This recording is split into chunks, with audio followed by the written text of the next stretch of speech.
ഞങ്ങളുടെ സമരം ഇന്ന് 24-ാം ദിവസത്തിലേക്ക് കടന്നിരിക്കുകയാണ്. 24 ദിവസം ഒരു PSC പരീക്ഷ എഴുതി റാങ്ക് ലിസ്റ്റിൽ വന്നാൽ ഒരു സമരത്തിലേക്ക് ഇറങ്ങി മാസങ്ങൾ തെരുവിൽ കിടക്കണമെന്നുള്ള ഒരു പുതിയ അറിവ് പൊതുജനങ്ങളിലേക്ക് എത്തിക്കാൻ കൂടിയാണ് ഇന്ന് ഈ പ്രസ് മീറ്റ് വിളിച്ചത്. സത്യത്തിൽ വിദ്യാഭ്യാസ മന്ത്രി ഇന്നലെ ഒരു പരാമർശം നടത്തുകയുണ്ടായി. 6 പ്രാവശ്യം ഞങ്ങളുമായി ചർച്ച നടത്തിയെന്ന്. 24 ദിവസം ഞങ്ങളിവിടെ സമരം ചെയ്തിട്ടും എന്തിനാണ് സമരം ചെയ്യുന്നതെന്നോ അല്ലെങ്കിൽ മറ്റെന്ത് പ്രശ്നങ്ങളാണ് നിങ്ങൾക്കുള്ളതെന്നോ ഇങ്ങോട്ട് വന്ന് അന്വേഷിക്കാതെ അല്ലെങ്കിൽ ഞങ്ങളെ അങ്ങോട്ട് വിളിപ്പിക്കാതെ ഇത്തരത്തിലുള്ള പരാമർശം നടത്തിയത് ഈ പൊതുജനങ്ങളെ പറ്റിക്കാനാണോ എന്നുള്ള ഒരു ചോദ്യം കൂടെയാണ് അങ്ങോട്ട് ചോദിക്കുന്നത്.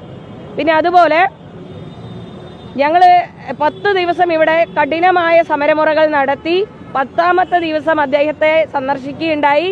ഇതിന് എന്ത് നിലപാടാണ് നിങ്ങൾ സ്വീകരിക്കുന്നത് എന്നറിയാനായിട്ട് മാധ്യമങ്ങൾ ചോദിച്ചു, എന്ത് നിലപാടാണ് താങ്കൾക്ക്? അപ്പോൾ പറഞ്ഞു, ഞങ്ങൾ അനുഭവപൂർവമായി അവരെ കാണുന്നു, അതുപോലെ അവരുടെ പ്രശ്നങ്ങളിൽ ഇടപെടും, കൃത്യമായ ഒരു സൊല്യൂഷൻ അവർക്ക് കൊടുക്കുമെന്നുള്ളൊക്കെ മാധ്യമങ്ങളിൽ പറയുകയും തുടർന്ന് ഞങ്ങൾ മിനിസ്റ്ററെ കാണുകയാണ് ഉണ്ടായത്. ഞങ്ങൾ അങ്ങ് ചെന്ന് അദ്ദേഹത്തെ കണ്ടതാണ്, ചർച്ചയ്ക്ക് വിളിച്ചതല്ല. ഞങ്ങൾ ഒരു കാര്യം ചർച്ച ചെയ്തിട്ടുമില്ല. അങ്ങനെ ചർച്ച ചെയ്തിട്ടുണ്ടെങ്കിൽ ഇന്ന കാര്യങ്ങൾ നിങ്ങൾക്ക് ചെയ്തു തരാം എന്നുള്ളൊരു കാര്യം അദ്ദേഹം പറഞ്ഞിട്ടുണ്ടാവും, അത് രേഖപ്പെടുത്തിയിട്ടുണ്ടാവും. ഇങ്ങനെയുള്ള യാതൊരു നടപടിയും സ്വീകരിച്ചില്ല എന്ന് മാത്രമല്ല, അന്ന് നമുക്ക് തന്ന ഒരു വാഗ്ദാനമാണ് നമ്മൾ ഇന്ന് ഉന്നയിക്കുന്ന റേഷ്യോ കുറച്ച് അധ്യാപകരെ പുനർവിന്യസിക്കുക എന്നുള്ള അത് പ്രപ്പോസലായി വിദ്യാഭ്യാസ വകുപ്പിൽ നിന്ന് ക്യാബിനറ്റിൽ വെച്ച് പാസ്സാക്കി തരുമെന്നുള്ള ഒരു വിഷയം. അതിനായിട്ട് ആദ്യം നടപ്പിൽ വരുത്തേണ്ടത് ഒരു പ്രപ്പോസൽ തയ്യാറാക്കുക എന്നുള്ളതാണ്. അത് വിദ്യാഭ്യാസ വകുപ്പിൽ നിന്നും 15 ദിവസം 16 ദിവസം പിന്നിട്ടിട്ടും നടന്നില്ല എന്നുള്ളത് ഞങ്ങൾ തിരക്കിയപ്പോൾ അറിഞ്ഞപ്പോൾ ഇത് എന്താണെന്ന് അറിയാനായിട്ട്, ഇനി ഇതിലെന്ത് നിലപാടാണ് ഇനി മന്ത്രി സ്വീകരിക്കുക എന്നറിയാനായിട്ട് ഞങ്ങൾ വിദ്യാഭ്യാസ മന്ത്രിയെ കാണുകയുണ്ടായി. അത് പാസ് എടുത്ത് ഞങ്ങൾ അകത്ത് കയറിയതാണ്, ഞങ്ങളെ ചർച്ചയ്ക്ക് വിളിച്ചതല്ല. അവിടെ ചെന്നപ്പോൾ ഇത് നമ്മുടെ വിഷയവുമായി ബന്ധപ്പെട്ട് പൊതുവിദ്യാഭ്യാസ ഡയറക്ടർ, അതുപോലെ തന്നെ പൊതുവിദ്യാഭ്യാസ സെക്രട്ടറി ഉൾപ്പെടെയുള്ള ഉദ്യോഗസ്ഥരും ഒക്കെ വിളിച്ച് മന്ത്രി ഒരു മണിക്കൂർ ചർച്ച നടത്തി എന്നാണ് ഞങ്ങളോട് പറഞ്ഞത്. ഞങ്ങൾ ഇവരെയൊക്കെ അവിടെ കണ്ടു. അപ്പോൾ ഇതിൻ്റെ അടിസ്ഥാനത്തിൽ എന്ത് തീരുമാനമാണ് മന്ത്രി എടുക്കുക എന്ന് നമ്മൾ ചോദിച്ചപ്പോൾ നമ്മളോട് പറഞ്ഞത്, നിങ്ങൾ ഞങ്ങൾക്ക് 2 മാസം സമയം തരണം. അപ്പോഴും ഈ കാര്യം ഉറപ്പ് പറയുന്നില്ല. ഇതിൽ എന്ത് മൂവ്മെന്റ് ആണ് നടത്താൻ ഉദ്ദേശിക്കുന്നത് എന്ന് പറയുന്നില്ല. ഇവർ പറയുന്നത് ഇത് നിങ്ങൾക്ക് കിട്ടിയാൽ ഗുണം ചെയ്യില്ല, ഈ പറയുന്ന റേഷ്യോ കിട്ടിയാൽ നിങ്ങൾക്ക് ഗുണം ചെയ്യില്ല. ആ ഗുണം ഇല്ലാത്ത ഒരു കാര്യത്തിന് വേണ്ടിയാണോ ഞങ്ങൾ 24 ദിവസം ഇവിടെ രാത്രിയും പകലുമായിട്ട് കൈക്കുഞ്ഞുങ്ങളെയും കൊണ്ടുവന്ന്, അതുപോലെ ഗർഭിണിയായ സ്ത്രീകൾ വന്ന്, രോഗികളായിട്ടുള്ള ഒരുപാട് ആളുകളൊക്കെ ഇവിടെ വന്ന് കിടക്കുന്നത്? ഞങ്ങൾക്ക് ഈ സമരമുഖത്ത് അല്ലെങ്കിൽ ഈ റോട്ടിൽ കിടക്കാനുള്ള ആഗ്രഹം കൊണ്ടാണോ ഇവിടെ വന്ന് കിടക്കുന്നത്? കൃത്യമായിട്ടുള്ള ഒരു മറുപടി തരാതെ ഈ മാധ്യമങ്ങളെയും അതുപോലെ പൊതുസമൂഹത്തെയും തെറ്റിദ്ധരിപ്പിക്കുക എന്നുള്ള കാര്യമാണ് വിദ്യാഭ്യാസ മന്ത്രി ഇന്നലെ എല്ലാ മാധ്യമങ്ങൾക്കും നൽകിയ മറുപടിയിൽ പറഞ്ഞിരിക്കുന്നത്. അത് വാസ്തവവിരുദ്ധമാണ്, തെറ്റാണ്. ഞങ്ങൾ അന്ന് തന്നെ അപ്പം തന്നെ മന്ത്രിയോട് പറഞ്ഞു, ഇത് നടക്കില്ല, ഈ 2 മാസം എന്നുള്ളത് ഞങ്ങൾക്ക് പറ്റില്ല. ഞങ്ങൾ 2 മാസമാണെങ്കിലും ഇനിയിപ്പോൾ 3 മാസമാണ്, നിങ്ങൾ ഒരു വർഷം നിങ്ങൾ ഇതിനെ സമയമെടുത്താലും ഞങ്ങൾ ഇവിടെ സമരമുഖത്ത് തുടരുക തന്നെ ചെയ്യും. ഞങ്ങൾക്ക് ഈ നീതി കിട്ടിയതിന് ശേഷം മാത്രമേ ഞങ്ങൾ ഇവിടെ നിന്ന് പിന്മാറുകയുള്ളൂ. അപ്പോൾ അവരുടെ ആഗ്രഹം ഈ 2 മാസം ഞങ്ങളെ തെരുവിൽ കിടത്തണമെന്നാണോ എന്നുള്ളതാണ് ഞങ്ങൾക്ക് ചോദിക്കാനുള്ളത്. ഒരാഴ്ച കൊണ്ട് തീരുമാനമെടുക്കേണ്ട ഒരു വിഷയം, ഇത്രയും ഉദ്യോഗാർത്ഥികളുടെ 11,000 വരുന്ന ഉദ്യോഗാർത്ഥികളുടെ പ്രശ്നം അവർക്കൊരു വിഷയമല്ല.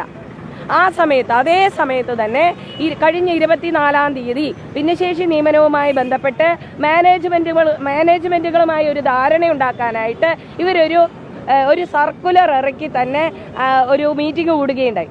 ചോദിക്കട്ടെ, ഇവിടെ സമരം ചെയ്യുന്ന ആളുകൾ നിങ്ങൾക്ക് വോട്ട് കുത്തിയിട്ടില്ലേ? അല്ലെങ്കിൽ അവരോട് പ്രതിബദ്ധതയില്ലേ? സാധാരണ ജനങ്ങളോട് നിങ്ങൾക്ക് മറുപടി പറയാനില്ലേ? പൈസ തരുന്ന ആളുകളെ മാത്രമേ നിങ്ങൾക്ക് വേണ്ടോ? ഞങ്ങളുടെ കയ്യിൽ പൈസ ഇല്ലാത്തതുകൊണ്ട് ഇത്രയും കഷ്ടപ്പെട്ട് പഠിച്ച് പരീക്ഷ എഴുതി ഇവിടെ കിടക്കുന്നത്. അപ്പം ഞങ്ങൾ ഈ തെരുവിലിരുത്താൻ വേണ്ടിയിട്ടാണോ നിങ്ങൾ ശ്രമിക്കുന്നത്? അങ്ങനെ ഉണ്ടെങ്കിൽ അതിന് കൃത്യമായ മറുപടി ഞങ്ങളും പൊതുജനങ്ങളും, ഇത് പൊതുജനങ്ങൾ ഏറ്റെടുത്തു കഴിഞ്ഞു. പൊതുജനങ്ങളുടെ വിഷയമാണ്. ഓരോ വീട്ടിലും ഓരോ കുട്ടിയും ഇപ്പം പഠിക്കുന്നത് ഒരു വലിയ പ്രതീക്ഷയോടെയാണ്, ഒരു ജോലി കിട്ടുമെന്നുള്ള പ്രതീക്ഷയോടെയാണ്. ആ ജോലി എന്നുള്ള ഒരു സ്വപ്നം കേരളത്തിൽ കിട്ടില്ല എന്നുള്ളത് പൊതുസമൂഹത്തിന് ഈ നിമിഷം ബോധിപ്പിക്കാൻ ആഗ്രഹിക്കുകയാണ്. ഈ വിദ്യാഭ്യാസ സിസ്റ്റത്തിലെ ഒരു മാറ്റമില്ലാതെ ഇനി ഒരു കുട്ടിയും, ഈ പഠിച്ച് പാസ്സാവുന്ന ഒരു കുട്ടിക്കും ജോലി എന്നുള്ള സ്വപ്നം കിട്ടില്ല. പറ്റുമെങ്കിൽ ഏതെങ്കിലും സംസ്ഥാനത്ത് നിങ്ങൾ ചെന്ന് കുടിയേറി പാർക്കുക. അപ്പം ഞങ്ങൾ ഇത് ശക്തമായിട്ട് സമരം തുടരുക തന്നെ ചെയ്യാം. നിരാഹാര സത്യാഗ്രഹം, മരണം വരെയുള്ള നിരാഹാര സത്യാഗ്രഹം CM-നെ കണ്ടതിന് ശേഷം, അദ്ദേഹത്തിൻ്റെ നിലപാടറിഞ്ഞതിന് ശേഷം ഇതിൽ കൈക്കൊള്ളുമെന്നുള്ള കാര്യം അറിയിക്കാനാണ് ഇന്ന് മാധ്യമങ്ങളെ വിളിച്ചുകൂട്ടിയത്. ഇന്നലെയാണ് ആവശ്യപ്പെട്ടത്. 10ാമത്തെ ദിവസം സമരം അദ്ദേഹത്തെ ചെന്ന് കണ്ടപ്പോൾ അദ്ദേഹം പറഞ്ഞത് ഇത് നമുക്ക് സൊല്യൂഷൻ ഉണ്ടാക്കാം. അപ്പം നമ്മൾ ചോദിച്ചിരുന്നു എത്ര സമയം എടുക്കും സർ, ഇതൊരു പ്രപ്പോസൽ ആദ്യം നിങ്ങൾ ഇനീഷ്യേറ്റ് ചെയ്യൂ, നിങ്ങൾ ആദ്യം ഒരു പ്രപ്പോസൽ CM-ന് കൊടുക്കൂ. അദ്ദേഹം തന്നെയല്ലേ ധനകാര്യമന്ത്രി, അതിന് ഉത്തരം പറയേണ്ടത് അദ്ദേഹമല്ലേ? അപ്പം ഇപ്പോൾ ഉള്ള പ്രശ്നത്തിന് അദ്ദേഹം നമ്മൾ അവിടെ ചെന്ന് ചോദിക്കുന്നതിൽ കാര്യമില്ല, ആദ്യം പ്രപ്പോസൽ അങ്ങോട്ട് പോകണം. അതിനകത്ത് ഈ പ്രപ്പോസൽ വെക്കാൻ എന്തുകൊണ്ട് കാലതാമസം? 15 ദിവസം ഒരു പേപ്പറിന്റെ മൂവ്മെന്റ് പോലും നടത്തിയിട്ടില്ല. അപ്പം ഞങ്ങളെ പറഞ്ഞു പറ്റിക്കുന്നതല്ലേ? ഒരാഴ്ച സമയം വേണ്ട ഒരു കാര്യത്തിന് എന്തിനാണ് ഈ 2 മാസം അവർ ചോദിച്ചത്? എന്തിനാണ് ഈ 15 ദിവസം? ഞങ്ങളിപ്പോൾ 24 ദിവസം ഇവിടെ ഇരിക്കാൻ തുടങ്ങിയിട്ട്.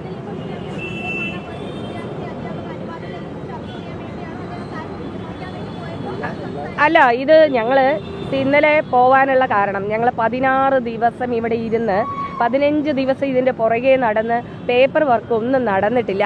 PS-നെ കാണാനായിട്ടാണ് നമുക്ക് സാധിച്ചത്. അദ്ദേഹത്തിൻ്റെ പ്രൈവറ്റ് സെക്രട്ടറിയാണ് കാണാൻ സാധിച്ചത്. അദ്ദേഹത്തിൻ്റെ മറുപടി ഞങ്ങളെ വളരെ തളർത്തുന്ന രീതിയിലായിരുന്നു. നിങ്ങൾക്ക് നിയമനം ഈ വർഷം കിട്ടില്ല, അടുത്ത വർഷം കിട്ടില്ല, ഞങ്ങളോട് ഇരട്ടത്താപ്പ് നയം സ്വീകരിക്കുക എന്ന് പറയുന്ന രീതിയിലുള്ള സമീപനമാണ് അദ്ദേഹത്തിൻ്റെ ഭാഗത്ത് നിന്നുണ്ടായി. അപ്പം ഞങ്ങൾക്ക് വാക്ക് തന്നത് മിനിസ്റ്റർ ആയതുകൊണ്ട് അദ്ദേഹത്തിനോട് ചോദിക്കണം, എന്താണ് നിങ്ങൾ ഇതിനകത്ത് ചെയ്തിട്ടുള്ളത്? നിങ്ങൾ ഞങ്ങൾക്ക് വാക്ക് തന്നു, അതിൻ്റെ പശ്ചാത്തലത്തിൽ നിങ്ങൾ എന്ത് വർക്കാണ് ഇവിടെ, ഈ എന്ത് മൂവ്മെൻ്റ് ആണ് ഇതിനു വേണ്ടി നടത്തിയിട്ടുള്ളതെന്ന് അന്വേഷിക്കാനാണ് ഇന്നലെ ചെന്നത്.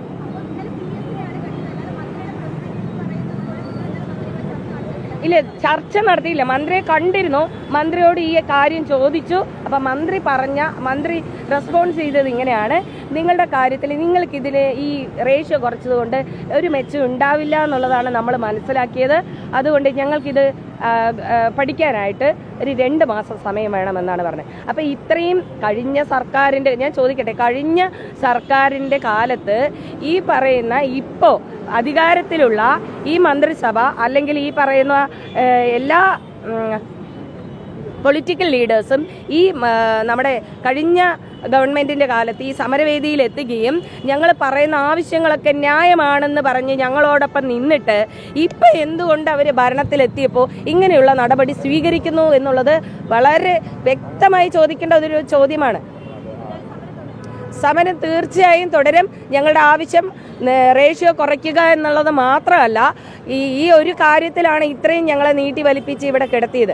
അതുകൊണ്ട് തന്നെ ഈ പറയുന്ന ഈ ലിസ്റ്റിലുള്ള 80% ഉദ്യോഗാർത്ഥികൾക്കും ജോലി കിട്ടുന്ന രീതിയിലുള്ള ഒരു നടപടി വിദ്യാഭ്യാസ വകുപ്പിൽ നിന്നും ഗവൺമെന്റിന്റെ ഭാഗത്തു നിന്നും ഉണ്ടാകുന്നത് വരെ ഞങ്ങൾ ഇവിടെ സമരം തുടരും.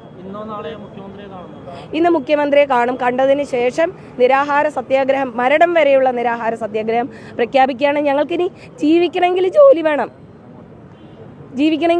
വേണം, ഞങ്ങൾ ഈ സർട്ടിഫിക്കറ്റ് ഒക്കെ വെച്ച് ഞങ്ങൾ എന്ത് ജോലിക്ക് പോകാനാ? ഞങ്ങൾ ഇനി നാട് വിട്ടു പോകേണ്ട ഒരു അവസ്ഥയിലാണുള്ളത്. അപ്പോൾ ഇതിന് ഞങ്ങൾക്ക് ന്യായമായിട്ടുള്ള ഒരു മറുപടി തന്നില്ല എന്നുണ്ടെങ്കിൽ തീർച്ചയായിട്ടും ഞാൻ ഒരു കാര്യം കൂടെ ചോദിക്കട്ടെ, നിങ്ങൾ ഈ പറയുന്ന ഇപ്പോൾ ഭരണത്തിലിരിക്കുന്ന ഈ സർക്കാർ ഇവിടെ നീതി തരാതെ നിങ്ങൾ എന്തിൻ്റെ അടിസ്ഥാനത്തിലാണ് ഈ ജന്തർ മന്ദറിൽ പോയിട്ട് ആ പ്രക്ഷോഭത്തിന് നിങ്ങൾ പിന്താങ്ങിയത്? എന്ത് ന്യായത്തിന് വേണ്ടി, എന്ത് നീതിക്ക് വേണ്ടിയാണ് നിങ്ങൾ അവിടെ പോയി വിലപിച്ചത് എന്നുള്ള കാര്യം സ്വയം ചിന്തിച്ച് നോക്കുക. ഈ പറയുന്ന ഞങ്ങളുടെ ഈ കേരള ജനതയുടെ ഈ പൊതുസമൂഹത്തിൻ്റെ മറുപടി പറയേണ്ട സർക്കാർ തീർച്ചയായിട്ടും ഇത് കണ്ടില്ലെന്ന് നടിക്കരുത്.